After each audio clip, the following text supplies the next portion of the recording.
Salut à toi, j'espère que tu vas bien et bienvenue sur la chaîne.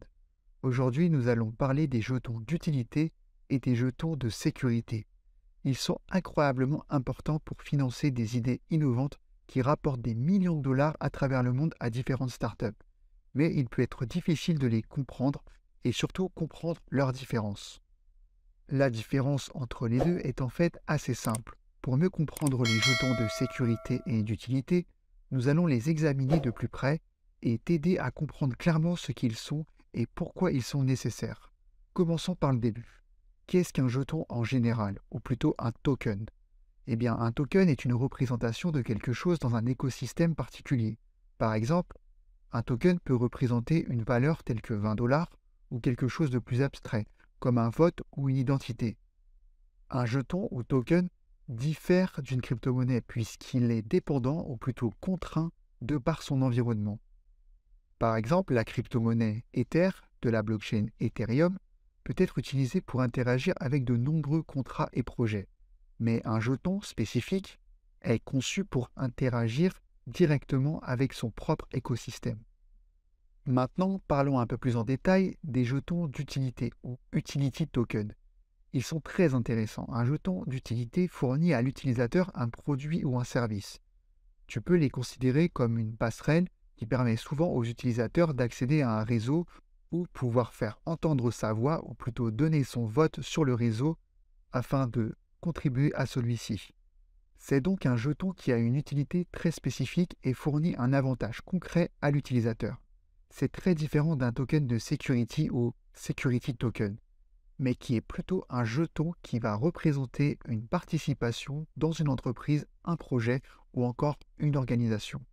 Les détenteurs de jetons de security ou security token peuvent avoir des droits de vote pour influencer les décisions de l'entreprise et peuvent bénéficier des dividendes ou des bénéfices potentiels en fonction des performances de l'entreprise ou du projet. Maintenant, cette définition peut sembler assez large, et tu as raison, c'est le cas de la plupart des tokens. Bien qu'on se l'accorde, il existe des tokens d'utilité, sache qu'il en existe finalement peu et qu'ils sont peu vendus. Ainsi, même si la définition d'un jeton d'utilité est très large, un véritable jeton d'utilité est en fait assez rare.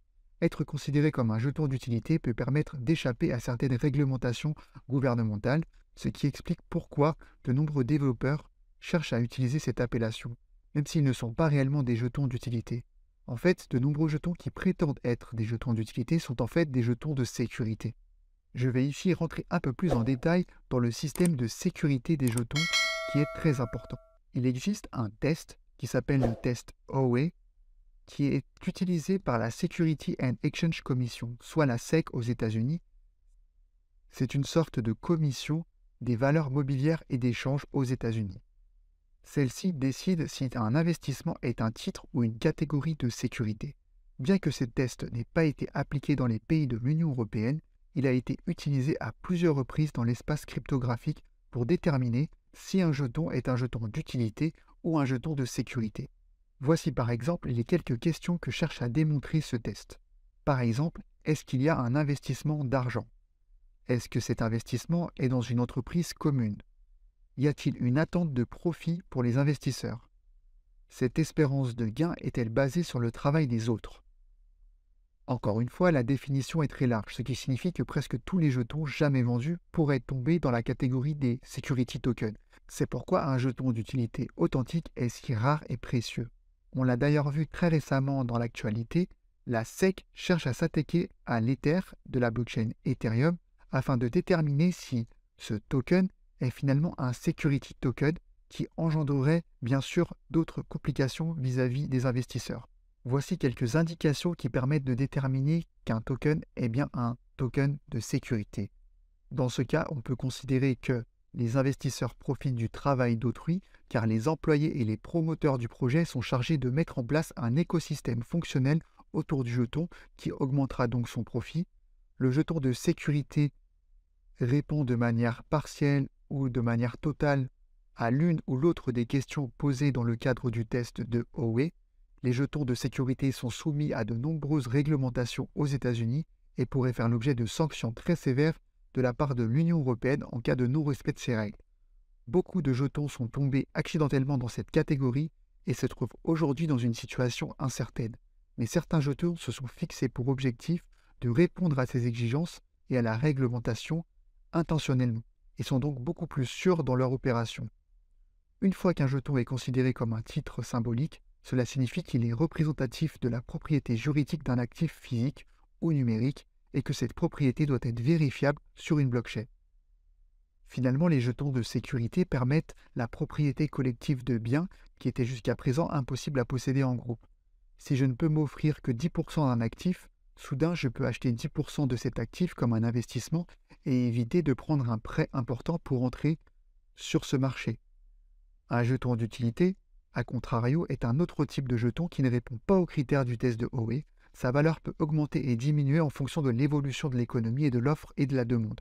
Cependant, sa valeur ne peut être liée d'aucune manière à la valeur de l'entreprise qui en est à l'origine, car il n'est pas réglementé et peut être généré et vendu librement, y compris par des escrocs. Il est donc important d'être prudent lors de l'achat. Un jeton de sécurité est un jeton qui répond aux critères du test Testway, on l'a déjà vu, et une attente de profit. Il est réglementé par la SEC et les investisseurs, les promoteurs, doivent en être conscients. Si les jetons dans lesquels tu as investi tombent accidentellement dans la catégorie des titres, tu pourrais être certainement en difficulté. Les jetons de sécurité qui sont clairs sur leur nature ont souvent des avantages tels que la stabilité de projet et la prévention des escroqueries. J'espère que tu as apprécié cette vidéo et que celle-ci dissipera tes doutes concernant la différence entre les jetons de sécurité et les jetons d'utilité. Si tu as apprécié le contenu de cette vidéo, je t'invite à appuyer sur le bouton j'aime ainsi qu'à t'abonner à la chaîne. Merci et à bientôt. Ciao!